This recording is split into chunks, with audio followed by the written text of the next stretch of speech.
Hello. As lead pastor at St. Peter Lutheran Church and School in Arlington Heights, I want to just thank you for participating in our protection screening process. One of my best memories as a child was our summer family vacations. Growing up in Michigan in a large family, we would all load our luggage into our extended length Ford Aerostar minivan, and my 3 brothers and 3 sisters and I would cram in. My older brother and I would fight over who had the right to ride on top of the luggage in the back of the van. Can you imagine that? As a father of 2 kids, I can't think about what it would be like to drive down the highway with them just wandering around the car. Times have changed. Now they're strapped into booster seats and car seats, and safety is of utmost importance. As we go about ministry, we consider the safety of all involved to be also very important. You as a volunteer or staff member, those whom you serve, our reputation as a ministry, all of these need to be protected to one degree or another. And so I encourage you to go through this process, not seeing it as a burden, but willingly, joyfully, for the sake of your service and for our ministry, and especially those we serve. It's incredibly important, and I thank you for your part in it. I'm Karen Kogler, Director of Equipping and one of the leaders in protection ministry at St. Peter, and I too want to thank you for your desire to serve. Serving others unselfishly is part of that full life in Christ that is our mission here. We appreciate your desire to join us in serving and to prepare by taking this protection training class. This class is one of the steps in the protection screening process. It's required for all who are paid workers here and all who volunteer in ministries to vulnerable people. The other steps in the screening process include the protection application, a protection interview, reference checks, and a background check.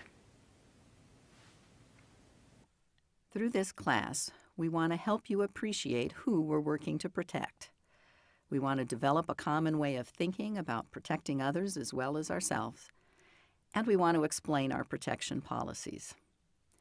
The main speaker is Dr. Christopher Watson, a licensed clinical psychologist and member of our congregation. Chris has a great deal of training and experience working with vulnerable people. If you have any questions about protection screening at any time, you can reach me through the church office and the contact forms on our website. Who are the vulnerable individuals in need of our protection? For the purpose of this training, let us define vulnerable individuals as those who may be taken advantage of emotionally, physically, financially, or even sexually by another person. Throughout this training, we will be focusing mainly on higher risk groups, including children, older adults, and adults with disabling conditions.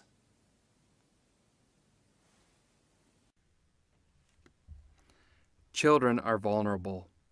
When we see these sobering statistics, and when we hear news reports of children being harmed, we're reminded that we live in a broken and fallen world. It might be shocking to hear, but among children who are abused, 90% know their abuser. In 30% of these cases, the abuser is a relative, and another 60% are other familiar figures in their lives. In 2008, just under 112,000 children were reported for abuse or neglect in Illinois, a 1% increase from 2005. Just over 30,000 of the 2008 reports were indicated or founded. As you can see, abuse of children in Illinois is a very serious problem. Even more discouraging is the thought that unreported cases of abuse far outweigh reported cases.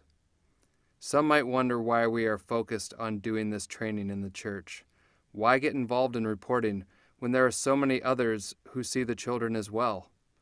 Social psychologists have termed this way of thinking the bystander effect. When everyone is waiting for someone else to do something, the only ones who suffer are the abused and neglected. When we choose to take a stand, we are acting as Jesus would, as we become the voice for those who have no voice. It's not just the very young who are vulnerable. As our population ages and more seniors are living on their own, elder abuse has become a growing problem. The statistics on the screen point to a dramatic rise in abuse over the past several years. Some of the types of abuse of the elderly include physical abuse, emotional abuse, financial exploitation, sexual abuse, passive neglect, willful deprivation, and confinement. In most cases, elders who suffer abuse experience more than one type of abuse. The God who commands us to honor our parents also calls us to honor and protect all who become frail in their older years. People with disabling conditions are also vulnerable, especially so because of the real or perceived inability to fight or flee, to notify others, or to testify about the victimization. Women with disabilities are at a significantly higher risk of abuse than non-disabled women. In fact, among adults with developmental disabilities, it is estimated that as many as 83% of females and 32% of males have been sexually assaulted. Just as God wants to grow and bless our ministry, Satan would love nothing more than to confuse and discredit it. As St. Peter said in 1 Peter 5:8, "Be self-controlled and alert. Your enemy, the devil, prowls around like a roaring lion looking for someone to devour." As we do ministry together, we want to be proactive in protecting all of the vulnerable among us.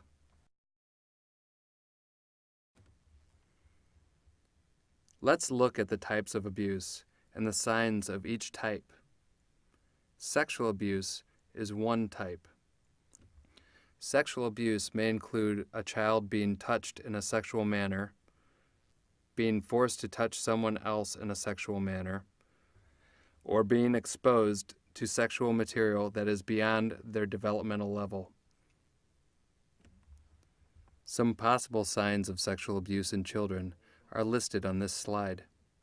They include sexual knowledge beyond what is age appropriate, overly sexualized play, sudden changes in behavior, including withdrawal from previously enjoyed activities, unexplained fear or regressive behaviors, that is, acting in a way that is much younger than their age, sexually aggressive behavior towards others, seductive behaviors inconsistent with their age or developmental level, or complaints of pains in the genitals.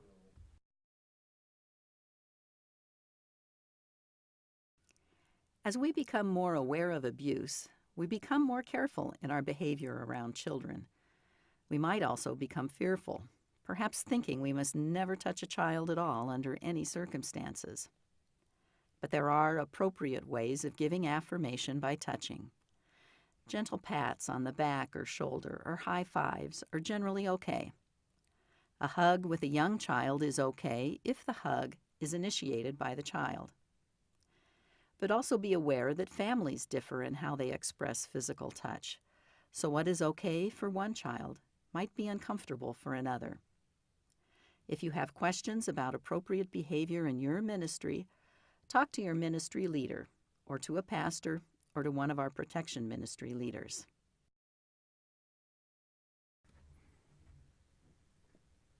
Another type of abuse is physical abuse. Some signs of possible physical abuse in children and vulnerable adults are listed on this slide.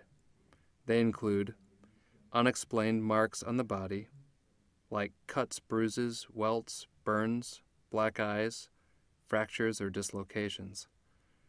Bruises or welts in various stages of healing. This is a very important clue because while it might be common for people, especially children, to get bumps and bruises, it is a different story when this appears to be an ongoing and repeated occurrence. Now, we know what you're thinking. My child is in soccer and gets cuts and bruises almost daily. Would that raise red flags about abuse? Relax. Remember that we are talking about unexplained marks, or ones that are inconsistent with the explanation provided. Other signs of possible physical abuse include pattern bruises or burns, such as those bearing the shape of a specific object, and marks that are hidden by clothing on typically exposed areas of skin. For example, a person might be dressed in a long-sleeve shirt on a particularly sweltering Chicago summer day. Please remember that all of these are only possible signs of abuse that deserve further inquiry. You might now be wondering how you were going to handle an unruly child without doing anything that might be abuse or appear to be abuse. Children do sometimes behave badly, but keep in mind that we can reduce discipline problems by being well prepared and by reinforcing positive behavior. When dealing with behavior problems, we never use corporal or physical punishment, including spanking. We can talk to the child, redirect them, or talk to their parents. When we realize we've become angry and our anger might affect our actions, then we should ask another adult to step in and help handle the situation.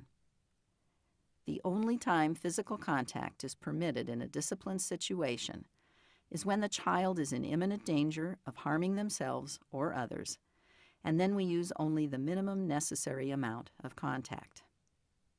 If you have questions about appropriate discipline in your ministry area, talk to your ministry leader, or to a pastor, or to one of our protection ministry leaders. For all forms of abuse, there are other more subtle indicators involving changes in the victim's behavior. Some possible behavioral indicators in abused children include extreme vigilance or watchfulness, bullying smaller children, poor social interactions with peers, extreme fear of parents or caregivers. For example, they might not want to go home from an activity with a parent. Finally, another possible behavioral indicator might be children who are harming animals. What is neglect? Let us first start with child neglect and then expand from there. The state of Illinois enforces minimum parenting standards. According to the Department of Children and Family Services, neglect occurs when a parent or a responsible caretaker fails to provide the following minimum requirements for their child: adequate supervision, medical care or attention, food, clothing, or shelter. Unfortunately, the same forms of neglect may exist for those who are elderly or other adults who have physical and/or cognitive challenges. Some possible outward signs of neglect include a child who often comes to church or school hungry in the morning, an older adult who has medical ailments that are not being cared for by her caregivers, a young adult who requires the assistance of caregivers to dress and who is frequently dressed inappropriately for the weather, a child under the age of 12 who has suffered injuries while left home alone, a frail older adult who has consistently poor hygiene while under the supervision of caregivers.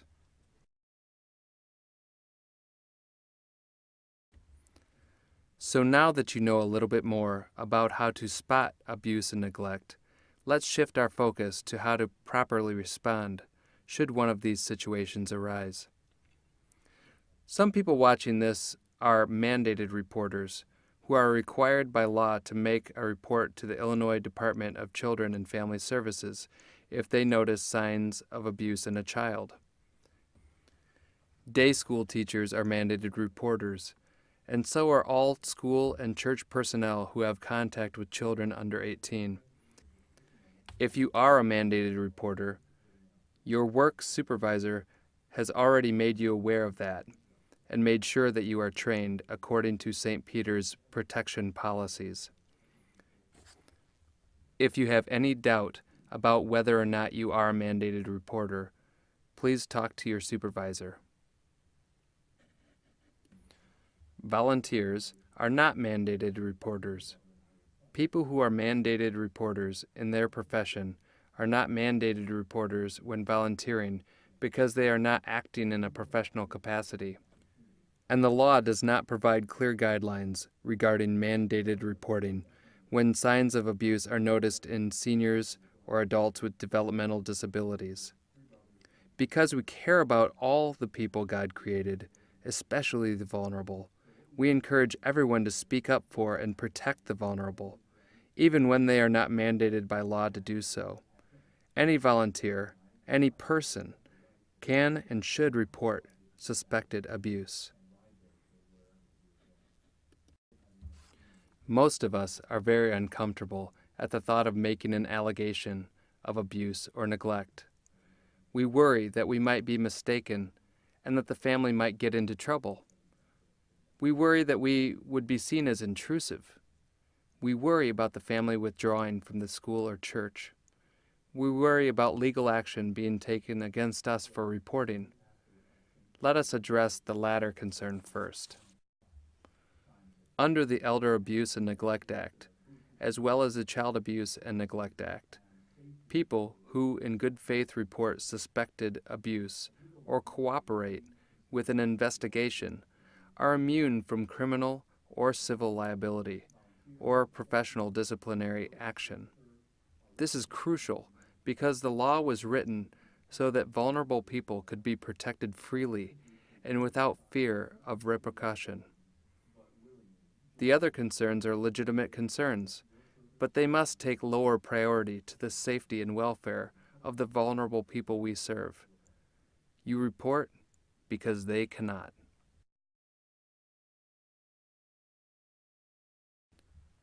How do you report abuse? You can report it directly to the appropriate agency. This is required for mandated reporters and is an option, probably the best option for everyone. To report suspected abuse or neglect of children under 18, call the DCFS hotline, 800-25-ABUSE. To report abuse of persons with mental illness or developmental or physical disability, call the 24-hour hotline, 1-800-368-1463. To report suspected abuse, exploitation, or neglect of an older person, call the statewide 24-hour Elder Abuse Hotline, 1-866-800-1409. These phone numbers are available on an information sheet you can download or print from the final slide in this presentation. If you are unwilling or unable to directly report it yourself, you can also tell someone else. Within our family at St. Peter, the best person to tell is a pastor. When you report abuse, this is the information you'll be asked for: name, age, and address of the victim, name of the alleged perpetrator and their relationship to the victim, and a brief description of the incidents of abuse and the harm to the victim. Don't wait to gather all of the information before making the report. It's better to have incomplete information and to make a timely call than to delay just to have all of the details. If you're not sure whether something you saw is abuse, or if you see any unsafe or questionable conduct by a co-worker, it is important that you speak to your ministry leader or a pastor about it. Another way we protect both the vulnerable and also our workers is our 2-adult rule. This policy states that 2 or more unrelated adults shall be present during an activity. Any time that one of the 2 adults has to leave momentarily shall be kept to an absolute minimum. This rule is in effect for all ministries to vulnerable people, with a few exceptions that are noted in our official policies, such as school day activities in the classroom. Now, it's easy to see how this protects vulnerable people, but it also provides important protection for our workers because a second person is always there to see any incident that might occur. We know there might be times when it is impossible for both adults to be present. For example, one may need to leave to go get immediate help for a sick child. But these are rare exceptions. Ministry leaders need to prepare backup plans for such unwelcome but inevitable emergencies, such as a volunteer calling in sick an hour before an event. There must be 2 adults present during all activities to vulnerable people, or the event must be canceled. Now, for the purpose of this rule, one of the, quote, adults can be a youth worker, someone in 6th grade and up, if the other adult is over 18. The 2 adults should not be related as spouse, parent, grandparent, sibling, aunt, uncle, or first cousin. We do want and encourage family members to serve together in these ministries to vulnerable people as in all our other ministries. But when 2 related adults are serving vulnerable people in the same activity, there also needs to be a 3rd unrelated worker present. So this is how it works out. 2 17-year-olds cannot be the only ones teaching a Sunday school class. When one person under 18 is serving, the second person must be over 18. If a husband and wife or a mother and daughter want to teach a Sunday school class together, we encourage that, and they can. But a 3rd unrelated person must also serve with them. At this point, you're almost done with this screening class. This class is one of 6 steps in our protection screening process. The other steps are the confidential protection application, available on our website, the protection screening interview. You need to schedule this interview. Call the church office and ask for Isabel or Karen. Also, a criminal background check. For most volunteers, we initiate the background check when we receive your application. However, volunteer ministry leaders and all staff go through a fingerprint-based background check. You can ask us for details. We also will contact at least 2 of the references on your application. Please let them know that we will be contacting them. And our 6-month rule is also part of the screening. Before serving vulnerable people, you should be a member or participant in our church for at least 6 months. When all these steps have been completed, you'll be issued a protection screening badge with your photo on it. Please wear this badge when you are serving. It identifies you as a screened worker, and it confirms to all our guests and participants that we are committed to protecting vulnerable people. If you forget your badge, ask your ministry leader for a temporary one. There's just one important final step to complete this class. Complete the form at the bottom of this website page and then click Submit. We will respond within 2 to 3 business days to confirm that we have received your submission. When you receive our confirmation email, you know that you have been credited with completing the class. If you have not heard back from us within 3 business days, contact me or Isabel in the church office. Thank you for taking this online class.